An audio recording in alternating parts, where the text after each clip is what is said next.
अहिल्यानगर जिल्ह्यातील श्रीरामपूरमध्ये नशेच्या गोळ्या आणि इंजेक्शनची विक्री करणाऱ्या तरुणाला श्रीरामपूर शहर पोलिसांनी अटक करत त्याच्याकडून नशेच्या गोळ्या आणि इंजेक्शनच्या औषधी बाटल्या तसेच 16 मोबाईल जप्त करण्यात आल्याची माहिती उपविभागीय पोलीस अधिकारी डॉक्टर बसवराज शिवपुजे यांनी पत्रकार परिषदेत दिली। या प्रकरणी मतीन शेख याला अटक करण्यात आली असून त्याचा भाऊ अलेक्स उर्फ मुस्तकीम मेहबूब शेख आणि ख्वाजा पटेल यांचा पोलीस शोध घेत आहेत। पोलीस निरीक्षक नितीन देशमुख यांना गोपनीय माहिती मिळाली की मतीन शेख हा वार्ड नंबर 7 श्रीरामपूर परिसरात नशेच्या गोळ्या आणि इंजेक्शनची विक्री करण्यासाठी येणार आहे।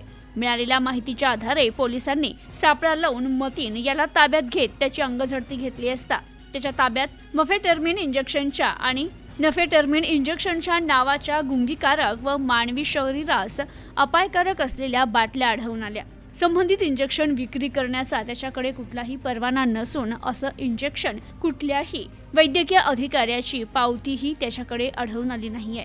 त्यामुळे मतीन शेख याच्या विरुद्ध तसेच संबंधित इंजेक्शन त्याला पुरविणारा त्याचा भाऊ अलेक्स उर्फ मुस्तकीम मेहबूब शेख आणि ख्वाजा पटेल यांच्या विरुद्ध श्रीरामपूर शहर पोलीस ठाण्यात गुन्हा दाखल करण्यात आला असून पोलीस अधिक तपास करतायत।